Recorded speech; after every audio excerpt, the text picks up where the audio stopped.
So welcome back in next part second population वाला chapter हम लोग पढ़ रहे हैं। चैप्टर फर्स्ट है। अभी आप लोगों ने अगर पीडीएफ डाउनलोड नहीं करी है तो हमारी आप वेबसाइट के ऊपर जाके पीडीएफ डाउनलोड कर सकते हैं। वीडियो के डिस्क्रिप्शन में लिंक है, आपको बहुत सारी चीज़ें मिल जाएंगी वहाँ पे। चीज़ें अब आगे बढ़ते हैं। देखिए, हमने पहले पार्ट में डेंसिटी, उसके बाद पॉपुलेशन ग्रोथ और थोड़ा बहुत हल्का फुल्का इंट्रोडक्शन समझा कि चैप्टर के अंदर बताने की कोशिश क्या की गई है। तो अब उसके बाद एनसीईआरटी ना बड़ा ही एक अच्छा मैसेज देने की कोशिश करी है इस पार्ट के अंदर। इसमें वो उन्होंने बताया कि डेंसिटी के भी प्रकार होते हैं। एक डेंसिटी जो ऑफ कोर्स नॉर्मल है, जिसे हम अर्थमेटिक बोलते हैं। दूसरी है फिजियोलॉजिकल डेंसिटी, क्रियात्मक घनत्व बोलते हैं इसे हिंदी के अंदर। एंड देन उसके बाद एग्रीकल्चर डेंसिटी ये है। अब ये समझो होती क्या है।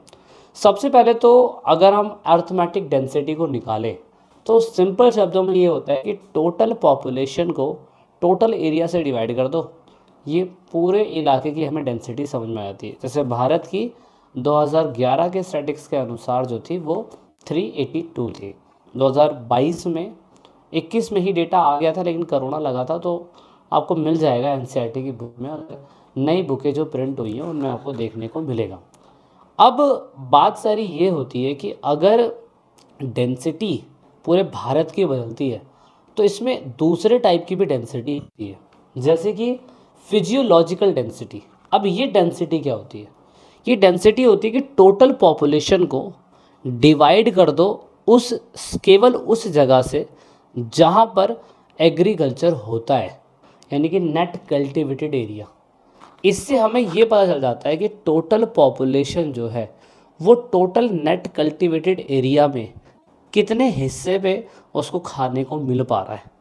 तो जैसे कि मान लीजिए कि मैं अगर टोटल पॉपुलेशन है मेरी 139 करोड़, ये तो हो गया टोटल पॉपुलेशन। लेकिन पूरे भारत के अंदर सिर्फ और सिर्फ जहाँ जहाँ एग्रीकल्चर होता है, अगर सिर्फ उतने ही एरिया को हम मार्क कर दें और उसका एरिया निकाल के टोटल पॉपुलेशन से डिवाइड कर दें, तो हमें पता चलता है कि टोटल पॉपुलेशन कितने नेट कल्टिवेटेड एरिया के ऊपर डिपेंड है। ठीक है, तो ये सबसे ज़्यादा इम्पॉर्टेंट है। थोड़ा सा दिमाग को बदल कर देता है, लेकिन बहुत अच्छी बात है। एक तीसरा है एग्रीकल्चर डेंसिटी।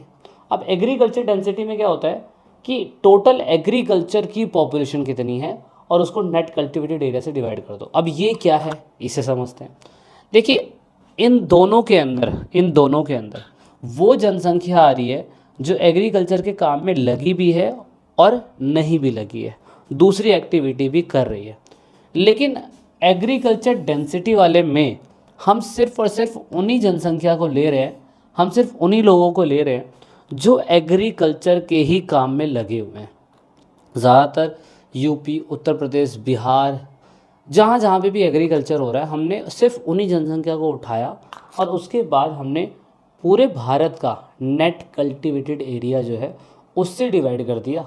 इससे ये पता चल गया कि टोटल जनसंख्या और सिर्फ जो जनसंख्या एग्रीकल्चर पे लगी हुई है, उन दोनों में क्या क्या डिफरेंस हमें देखने को मिल रहा है। ठीक है, तो थोड़ा सा आपने, कोई ऐसा नहीं है कि आपको मास्टरी हासिल करनी है, लेकिन ये थोड़ा सा बेसिक डिफरेंस था जो आपने समझना ज़रूरी है। और ऑफ कोर्स नॉलेज में तो इम्प्रूवमेंट होगा ही ना। तो ये चीज़, अब जनसंख्या का ग्रोथ दो चीज़ों पर निर्भर करता है। जनसंख्या नंबरों में चेंज होती है, वो प्लस भी होती है और माइनस भी होती है।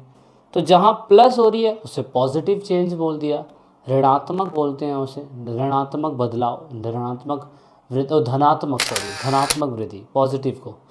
जहाँ जनसंख्या कम हो रही है उसे हम नेगेटिव क्या कहते हैं, पॉपुलेशन बोलते हैं, जैसे हम ऋणात्मक जनसंख्या बोलते हैं। तो नॉर्मल सा है, एनसीईआरटी आपको समझाने की कोशिश कर रही है।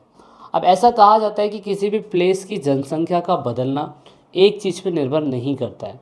हमने वीडियो के पहले पार्ट में ये देखने की कोशिश करी थी कि जनसंख्या जो है पूरी तरीके से जो बन रही है जनसंख्या, या जो जनसंख्या पूरी तरीके से बदल रही है, उसके हिस्टोरिकल, इकोनॉमिक, उसके बाद सोशो कल्चर फैक्टर सब मैटर करते हैं। लेकिन ऐसा ये भी रीज़न हो सकता है कि जनसंख्या किसी स्थान पे अगर बढ़ रही है, घट रही है, उसके तीन फैक्टर बताए जाते हैं। Number 1 birth rate, number 2 death rate और नंबर 3 माइग्रेशन। अब माइग्रेशन भी प्लेस ऑफ ओरिजिन और प्लेस ऑफ डेस्टिनेशन पे बेस्ड है, लेकिन आप इतना सा समझो वो अभी थोड़ा आगे जाएंगे तो और अच्छा में डिटेल में समझ में आएगा। बर्थ रेट की बात करें तो अगर जनसंख्या कहीं पे बर्थ रेट ज़्यादा अच्छा है तो ऑफकोर्स वहाँ पे जनसंख्या बढ़ेगी बढ़ेगी, लेकिन जहाँ पे डेथ रेट सबसे ज़्यादा हो रहा है तो इसका मतलब वहाँ पे जनसंख्या घटेगी घटेगी। दूसरी बात माइग्रेशन, माइग्रेशन में हम ये कह सकते हैं कि जो जगहें ज़्यादा डेवलप नहीं हैं, जो जगहों पे फैसिलिटी ज़्यादा नहीं है, इंसान वहाँ से निकल के उन जगहों पे आ जाता है जहाँ पे उसको बेसिक फैसिलिटी मिल रही है। समझ रहे? तो जैसे कि यूपी बिहार से लोग ज़्यादातर उन प्लेसेस में आ जाते हैं जहाँ पे उन्हें जॉब मिलती है। तो जहाँ जॉब मिल रही है उसे हम प्लेस ऑफ डेस्टिनेशन बोलेंगे, और जहाँ से वो निकल के आ गए उसे प्लेस ऑफ ओरिजिन बोलेंगे। तो प्लेस ऑफ ओरिजिन पे जनसंख्या कम हो जाएगी और जहाँ ये लोग पहुँच रहे हैं वहाँ जनसंख्या बढ़ जाएगी। तो ये 3 फैक्टर हैं जिसकी वजह से जनसंख्या बढ़ती या घटती रहती है, जो आपको जानना बहुत ज़्यादा ज़रूरी है। अब आगे बात करते हैं, बर्थ रेट का फॉर्मूला दे रखा है। बर्थ रेट का फॉर्मूला सिंपल सा है कि टोटल जनसंख्या में 1000 बच्चों में कितने बच्चे ज़िंदा रहते हैं उसको 1 साल तक काउंट करते रहो और टोटल पॉपुलेशन से डिवाइड करके इनटू कर दो 1000 से। तो इस तरीके से हमें बर्थ रेट निकल जाता है कि किसी एक प्लेस का बर्थ रेट 1 साल में कैसा है। 1 महीने का नहीं निकालते हैं, 1 साल का निकालते हैं। और दूसरी बात, डेथ रेट भी सेम ऐसा ही है 1 साल का, कि टोटल कितनी डेथ हो रही है 1 साल के अंदर वो देखो, और उसके बाद टोटल पॉपुलेशन से डिवाइड करके इनटू कर दो 1000 से, तो हमें एग्जैक्टली नंबर पता चल जाता है। तो ये चीज़ जाननी ज़रूरी है। अब माइग्रेशन क्या कहते हैं? प्रवास। प्रवास 2 तरीके का होता है, एक मैंने बताया प्लेस ऑफ ओरिजिन और एक मैंने बताया प्लेस ऑफ डेस्टिनेशन। प्रवास का मतलब क्या होता है? एक स्थान से दूसरे स्थान पे जाना, वो प्रवास कहलाता है। प्रवास भी 2 तरीके के होते हैं, वो भी आगे समझ में आएगा। अब पॉपुलेशन ग्रोथ के 2 कंपोनेंट होते हैं। मतलब देखो, किसी प्लेस पे जनसंख्या नेचुरल है कि वो बढ़नी ही बढ़नी है। अभी आप खुद देख लो, आने वाले आप 30 साल पीछे चले जाओ, जनसंख्या कम थी, अभी 30 साल आगे आ गए आप लोग तो जनसंख्या बढ़ी बढ़ी। तो जो जनसंख्या बढ़नी ही बढ़नी है उस जनसंख्या को नेचुरल पॉपुलेशन ग्रोथ कहते हैं। नेचुरल मतलब नेचुरल है कि ये बढ़ने ही बढ़ने हैं, और बिल्कुल एक्यूरेट निकालनी है तो उसे हम इंड्यूड बोलते हैं, अनुमानित। जैसे कि मान लीजिए कि अभी दिल्ली की करंटली टाइम पे, करंटली बिल्कुल करंटली नंबर पे अभी कितनी डेंसिटी है या कितनी जनसंख्या है उसको निकाला जा सकता है। और अनुमानित ये हो जाए, मतलब प्राकृतिक ये हो जाएगा कि आने वाले 1 साल के अंदर कन्फर्म है कि इतनी जनसंख्या बढ़नी ही बढ़नी है। कैसे पता चलेगा? सिंपल सा है तरीका, ये जनसंख्या का, भाई जितने लोग पैदा हो रहे हैं साल के अंदर, ठीक है, और जितने लोग मर रहे हैं साल के अंदर, उन दोनों को माइनस कर दो एक दूसरे से, हमें ये पता चल जाएगा कि ये जनसंख्या जो है बढ़नी ही बढ़नी है। इतनी परसेंटेज तो जनसंख्या बढ़नी ही बढ़नी है। मान लो 1000 बच्चा पैदा हुआ, 1000 बच्चे में से 50 बच्चे मर गए, तो फिर भी तो 950 बच्चे ज़िंदा हैं जो ऑफकोर्स बढ़ेंगे ही बढ़ेंगे नंबरों के अंदर। दूसरा, अगर हमें बिल्कुल एक्चुअल पॉपुलेशन पता करनी है तो हमें सबसे पहले बर्थ रेट और डेथ रेट दोनों को, नंबरों को निकाल लिया, और निकालने के बाद वहाँ से कितने लोग वहाँ पे कितने लोग आए हैं और वहाँ से कितने लोग गए हैं, इनके भी बीच का डिफरेंस निकाल के दोनों को प्लस कर दो, हमारा बिल्कुल सही आंसर आ जाएगा एक्चुअल ग्रोथ रेट कितनी हो रही है। देख रहे हो, मतलब एनसीईआरटी आपको कितना कुछ क्लियर करके बता रही है। अब माइग्रेशन का मतलब आपको पता ही चल गया है, एमिग्रेशन, और उसके बाद आता है तुम्हारा इमिग्रेशन। एमिग्रेशन का मतलब होता है उत्प्रवास। उत्प्रवास का मतलब होता है जहाँ पे अभी बंदे का प्लेस ऑफ ओरिजिन है, ये है प्लेस ऑफ ओरिजिन, तो यहाँ पे इसको इमिग्रेशन कहेंगे। लेकिन जहाँ वो पहुँच जाता है इसे कहते हैं प्लेस ऑफ डेस्टिनेशन, तो इस यहाँ पे इस बंदे को इमिग्रेशन कहेंगे। यानी कि उत्प्रवासी और अप्रवासी के अंदर सिर्फ यही डिफरेंट होता है कि एमिग्रेशन जो होता है वो उत्प्रवासी होता है, जब वो उस प्लेस को छोड़ देगा और दूसरी जगह पहुंच जाएगा तो वहाँ पे वो इमिग्रेशन यानी कि अप्रवासी कहलाएगा। तो नॉर्मल सा है, जनसंख्या ऐसा कहा जाता है कि 36 सालों के अंदर ऑफकोर्स अपनी डबल हो जाती है। डबल बताने का फॉर्मूला जो है वो यही है कि 2.4% की ग्रोथ रेट पे ये बढ़ती है साल की। तरीका क्या है? ये फॉर्मूला आपके पेपर के अंदर आता है, इस फॉर्मूले के ऊपर ज़रूर फोकस करने की कोशिश करना। क्या है मैं समझा देता हूँ आपको। देखो, ये जो फॉर्मूला है ना, ये फॉर्मूला आपको बताता है कि 10 साल के अंदर जनसंख्या का ग्रोथ रेट कितना बढ़ा है। समझ रहे हो? बढ़ा है। और डबल हुआ है तो वो तो एक अलग ही चीज़ है। अब जैसे कि यहाँ पे कहा गया कि इतना ग्रोथ रेट हुआ है 10 सालों के अंदर, लास्ट कब का डेटा है, ये 2011 का डेटा इसमें दे रखा है।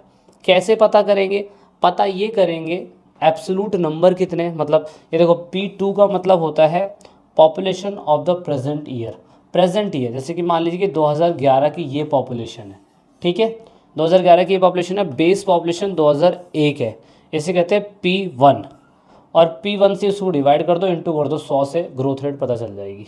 क्या होता है ग्रोथ रेट, नॉर्मल सा तरीका मैंने बता दिया आपको कि आप P1 को P2 से डिवाइड करो और P1 को ही मतलब सॉरी P2 को P1 से माइनस करो, जो नंबर आएगा P2 से P1 से डिवाइड करके इंटू 100 कर दो, तो ये हमें ग्रोथ रेट पता कर जाता है कि कितना ग्रोथ रेट अभी आया है। जैसे कि मान लीजिए कि भारत का ग्रोथ रेट 2023 में या 22 में कितना हुआ, वो अगर मुझे पता करना है तो तरीका क्या है, ये हमें 2011 का डेटा मिला हुआ है, ये लगभग 121 करोड़ समथिंग है, और 2000 क्या कहते हैं 2023 या 22 का जो हर 10 साल के अंदर डेटा निकलता है ना, तो 21 मान लेते हैं, 21 के अंदर 139 करोड़ हो गया।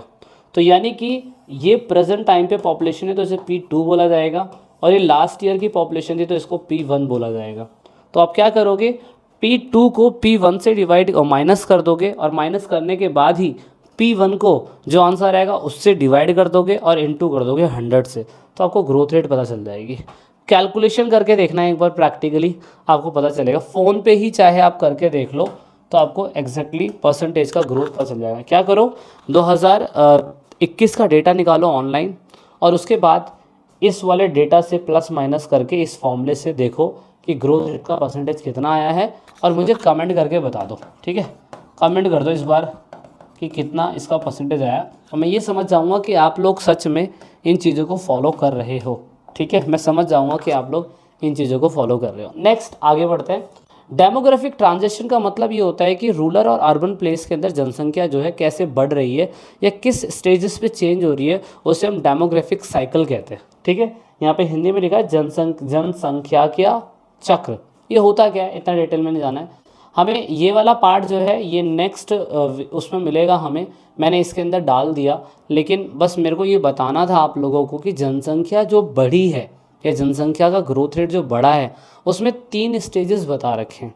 3 स्टेजेस में इसका टाइम पीरियड अलग है, इसका टाइम पीरियड अलग है, और इसका टाइम पीरियड अलग है। तीनों के टाइम पीरियड में ये बताने की कोशिश करी गई है कि पहले स्टेजेस के अंदर लोग ज़्यादा मरते थे और ज़्यादा पैदा होते थे।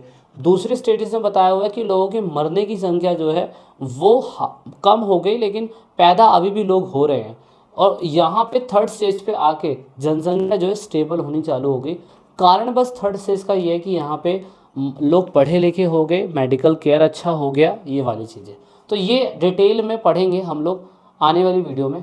वीडियो का तीसरा पार्ट आपको मिलेगा। So this is it in this video. जय हिंद, जय भारत, वंदे मातरम, भारत माता की जय।